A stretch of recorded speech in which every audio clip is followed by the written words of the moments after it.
Hi. Let's try that again. Pre-recorded live before a studio audience of stuffed animals, we bring you the Comic Coffee Table, and it's time for more coffee, or just settling for what I got and sitting down and having a break from my day. Thank you so much for joining us. This is the Comics Coffee Table.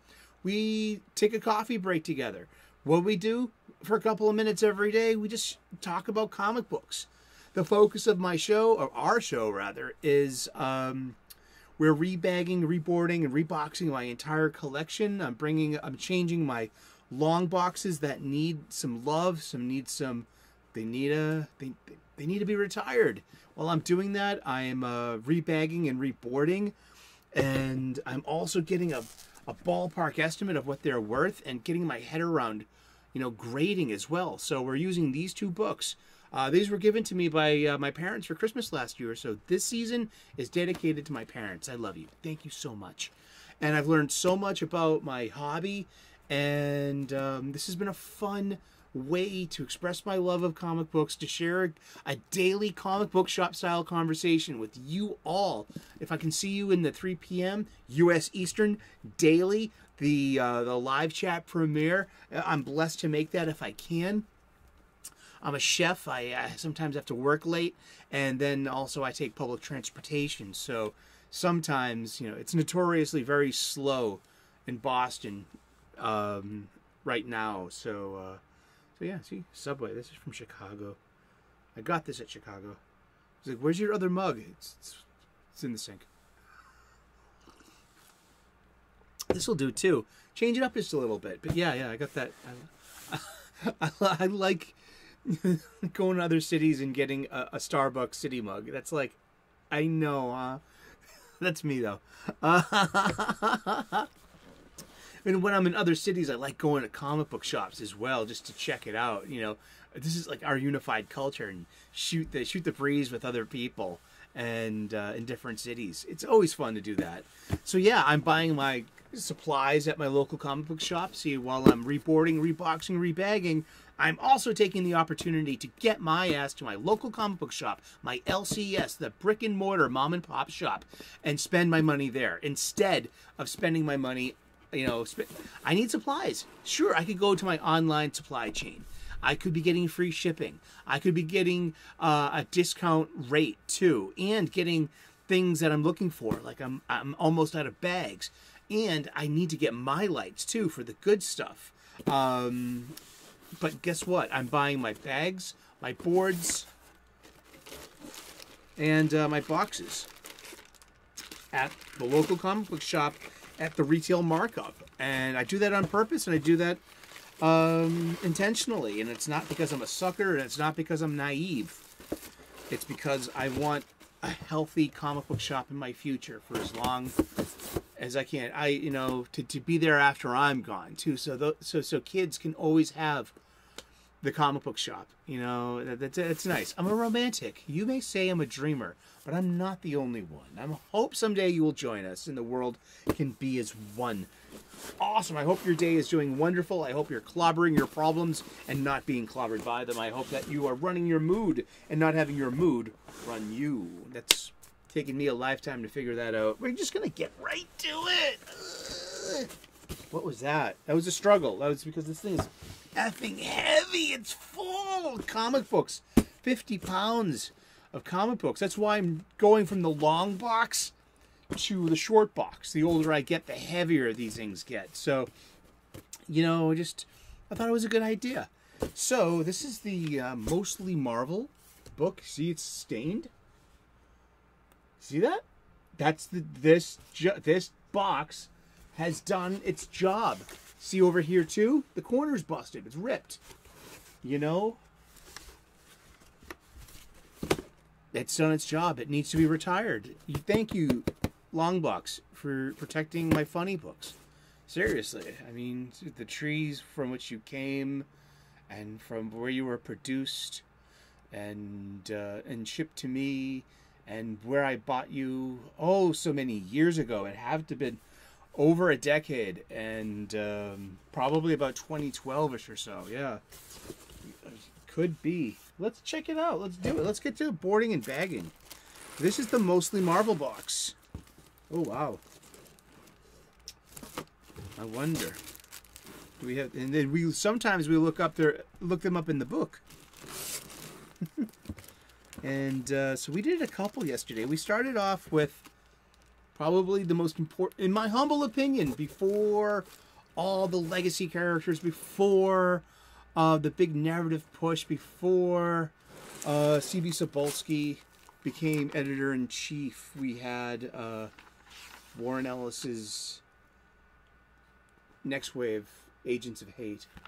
And this was really fun in a time where other comic books were just... Nick Lowe was the editor in this, yeah. Oh. Dan Buckley was the... Yeah, this was during the Axel Alonso age. He was new. Yeah. Yeah, that's right. And great art by Stuart Immonen. And really punchy, fun stuff.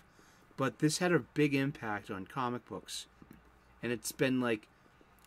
This is like the model of a modern Marvel magazine. Oh, the alliteration.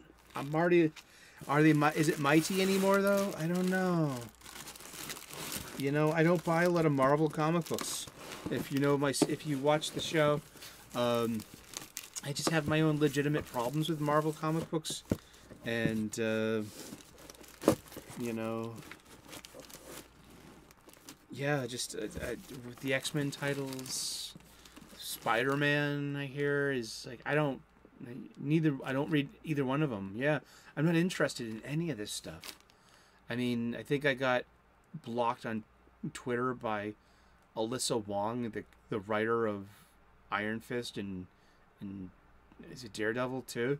But I mean, for what? Not like, you know, hey, I don't like, you know, I wow, horrifies me. It really does. I don't want to spend my money with people that hate me. And like, hey, I'm just a comic book fan. I mean, Danny Rand is the Iron Fist. I mean, and he hasn't been killed. And all this, it's just useless to talk to some people.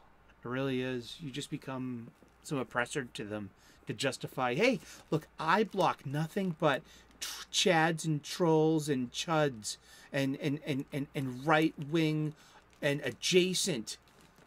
And I mean, that's where that comes from.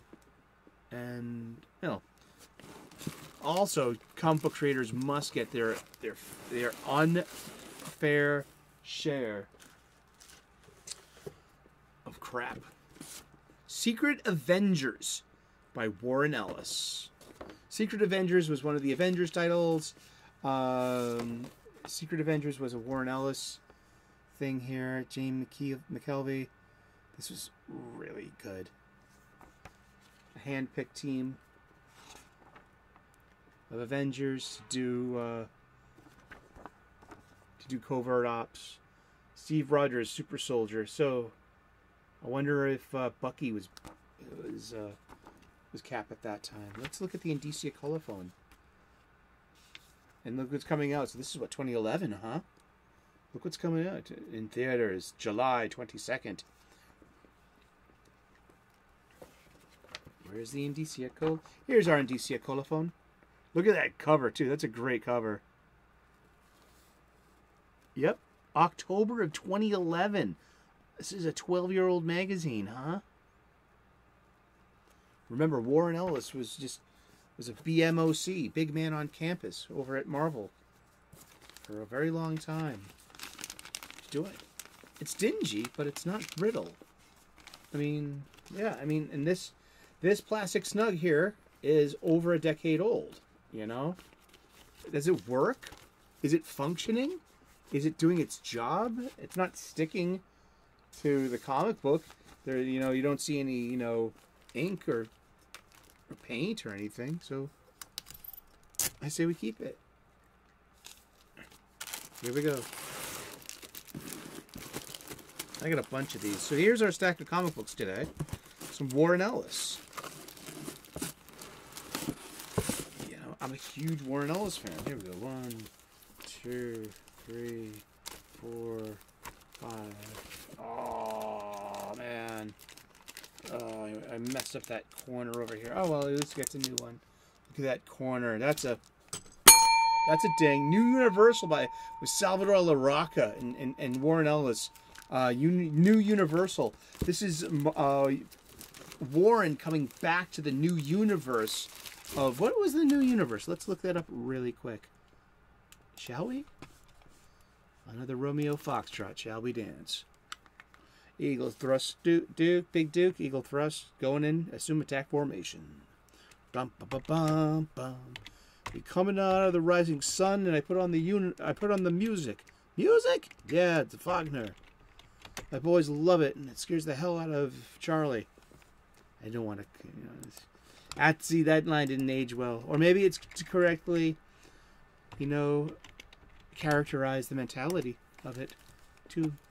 Alrighty. New Universe. I'm reading this from, you guessed it, the Wiki. It was founded in 1986. It ran from 1986 to 1989.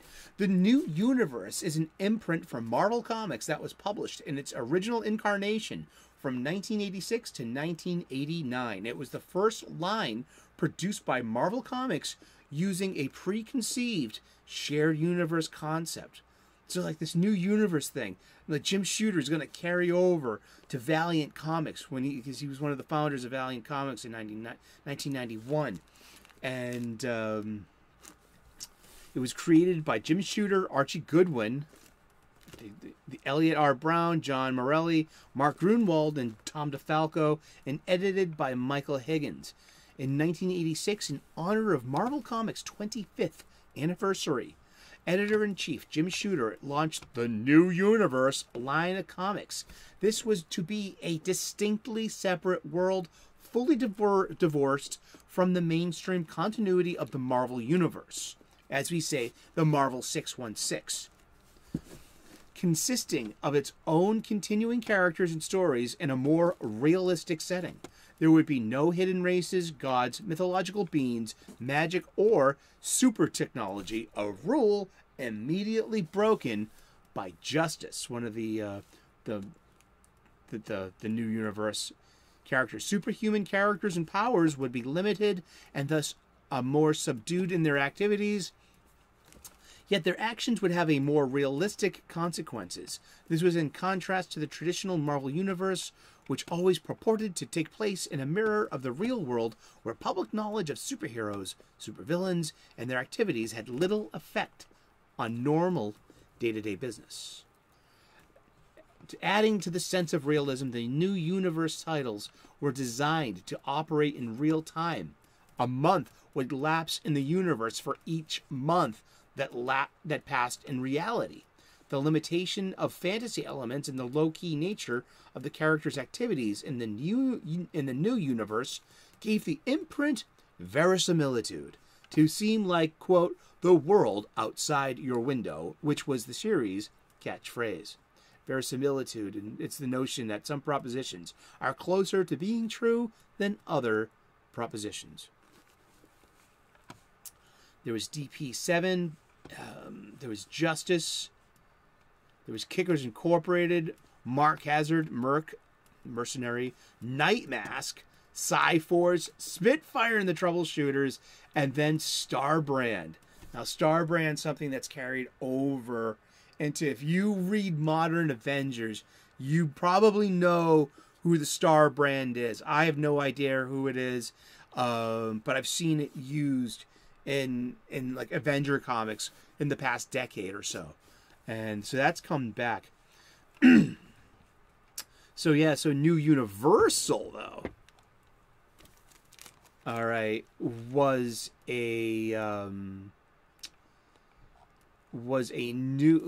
return to the properties of Starbrand and of in 2006, editor-in-chief Joe Quesada set in motion events to celebrate Marvel Comics' 20th anniversary of the New Universe, and And these were released as a lead-in to Warren Ellis's then forthcoming New Universal, an ongoing title that would reintroduce the New Universe saga to the world.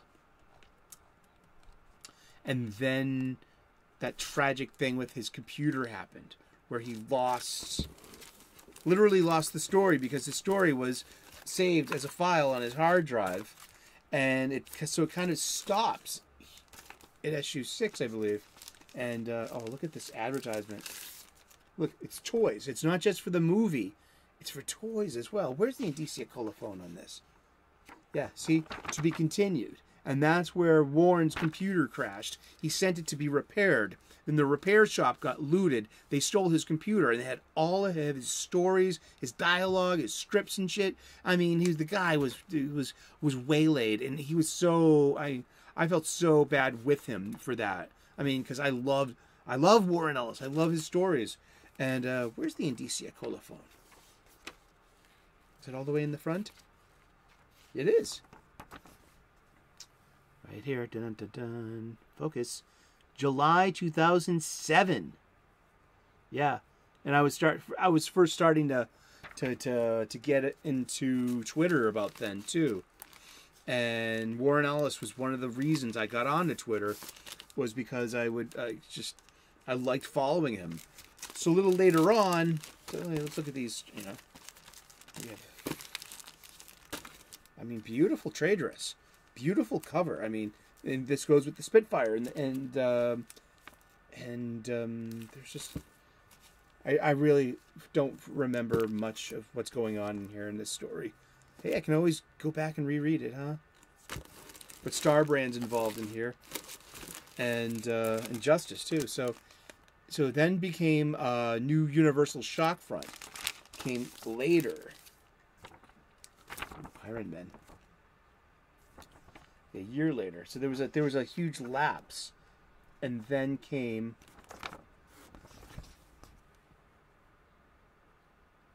a year later, almost a year later, you know, and yeah, and that's that. So always back. And one thing I learned from Warren Ellis because of that experience was Dropbox, Dropbox, Dropbox. Always save. Have something saved in the cloud as well. And I have 2 issues of that, huh? Here's one for you. The top 100 trade paperbacks of all times. This is, you know, some Wizard World. Wow, remember Wizard World? I wonder how... Remember Wizard? So this is just some random Wizard publication.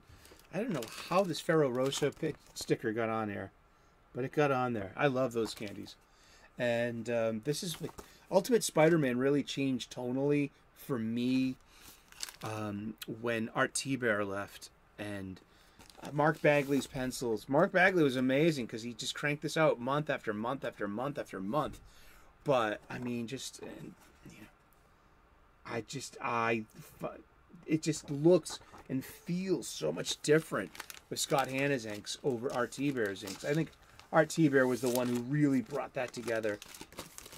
But I was a huge fan of Ultimate Spider-Man as well. Look at this. Will Smith is Hancock. I've never seen that. That's a superhero movie set in its own kind of world.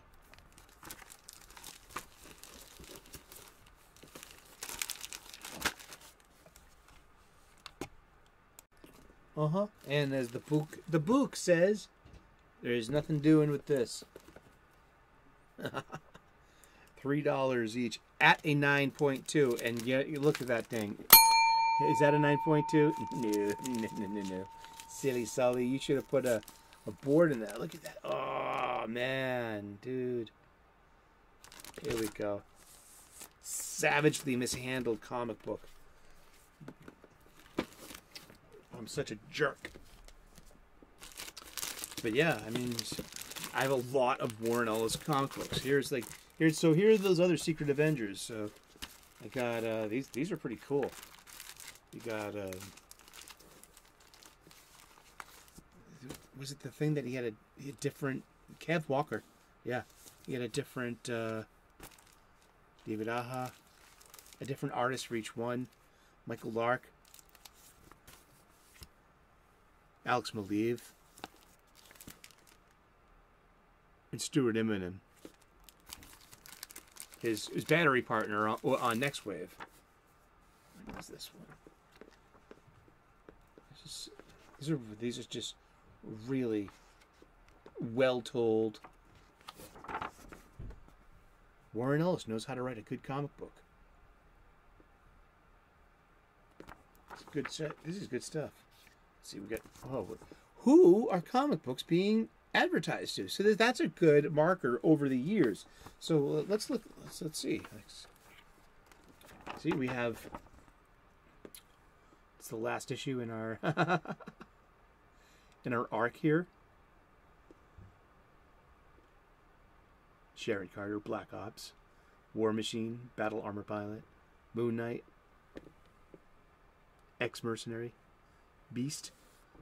It's a good team, huh? That's a good comic book style. A good comic shop style conversation question is like, you know, I would think like, who would you pick for your Avengers team? Who would you pick for your X-Men team? Who would you pick for like your Justice League team? You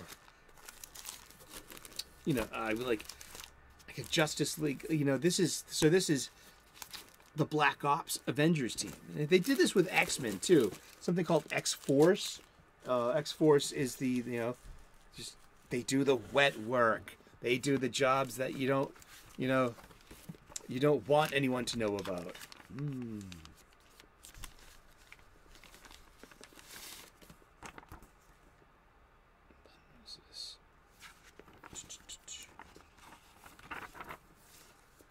Really nice panels. Good art. He writes consistently good stories. He also did something called Ghost Boxes. This is December of 2011 in Valkyrie. He always puts strong, stunning, and brave women into his titles, too. I mean, he was one of those... He was one of the writers that made that an important part of comics. Include the girls. Women are strong, stunning, and brave. Plenty of women out here in our live chat right now. They're strong, stunning, and brave. Mothers, too. You know? And comics collectors. God bless you all. I love women. You make life worth living. You keep life going on. Yeah. Now this is definitely getting replaced. Yeah. I can tell when, like, in this one too. Seriously, like, you can just tell there's a brittleness to this. It's a tactile thing. I can see like these wrinkles. You can see all that, right? So yeah, you need a new snug. You are gonna get one. I need to get more snugs. Remember, new comic book day. I need bags. And it's on the list. Still looking for Nightclub number 3. I'm looking for the Ambassadors number 3 this week. What else? It is new comic book day, so I'm probably with you right now telling you what I got. You probably already know what I'm getting. This is pre-recorded live before a studio audience of our stuffed animals from our Boston studios. The Comics Coffee Table. I hope you're having a great day. It's a Michael art. Look at Michael. Oh boy. I love the info page. It's great. I like Sharon Carter a lot as a character.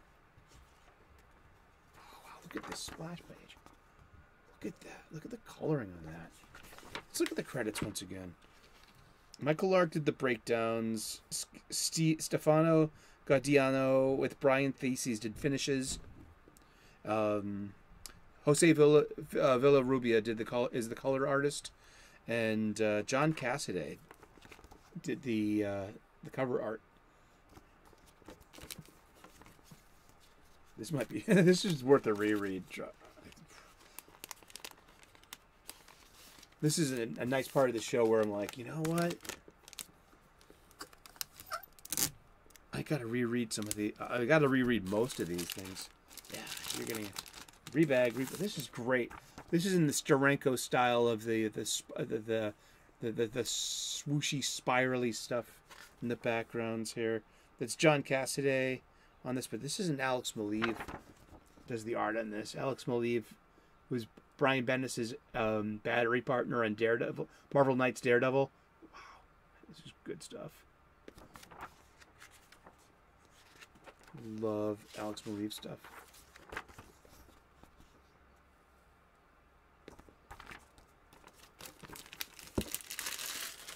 Yep, I can just tell by the way they sound, the snugs, and then some of them are just like, oh, well, this is. I got no problems with this one. Secret Avengers, yeah. I would love new comics by Warren Ellis. I guess if you want to get into Warren Ellis, I would totally suggest Transmetropolitan. It's satirical. Yeah, and here we go. Yes.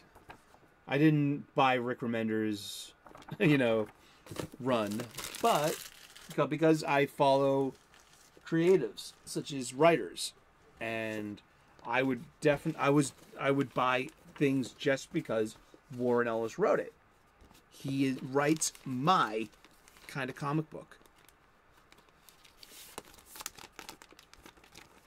And there we go. We have bagged, boarded, and we're going to rebox these too eventually. We got to open up a new box and start some Marvel stuff. But yeah. Oh. Does that have a tear? Is that torn? Is that torn? Are you all out of faith? Is this how you feel? Are you cold and are you scared, lying naked on the floor? The illusion never changed into something real? You're wide awake and I can... it's torn. You're a little late. I'm already torn. Aw. Well, let's just help you out a little bit here with that corner.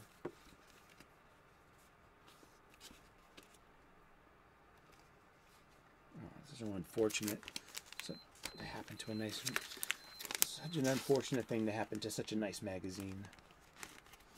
But yeah, I mean, sometimes that's the thing about comic books, though. It's like sometimes you will never get that last issue. It will just, it'll just disappear. Has that happened to you?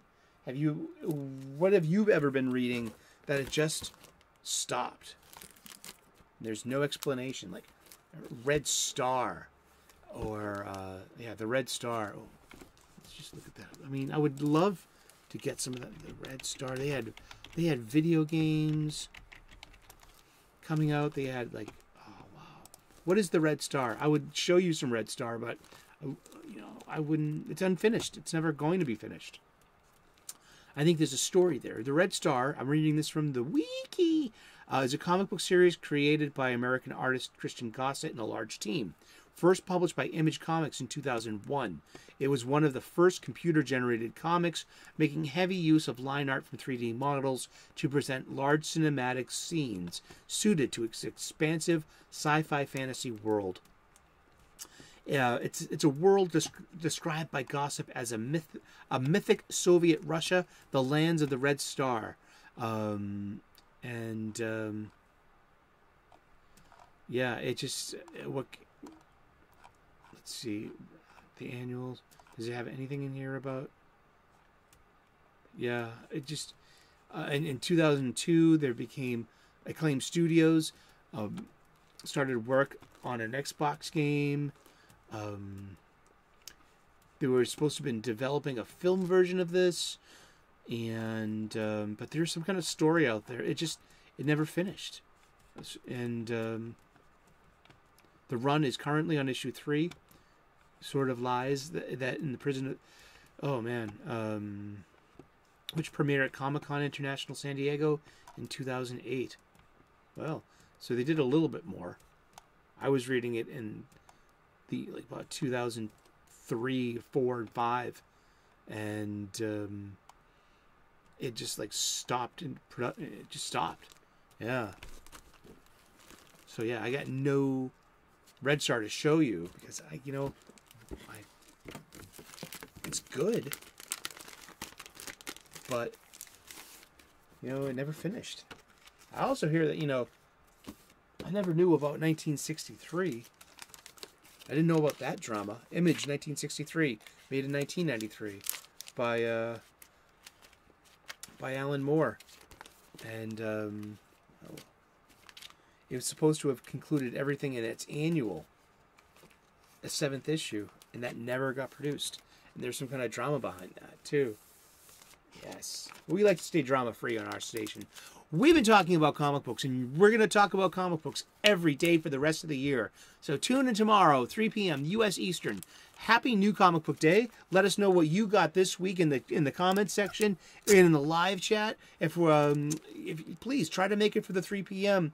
Premiere and join our live chat. It's a really awesome time, and it's a great way to celebrate our hobby, talking about comic books. Thank you so very much. God bless. Namaste. Good luck. We will see you again tomorrow in those funny pages. Ciao. Bye-bye.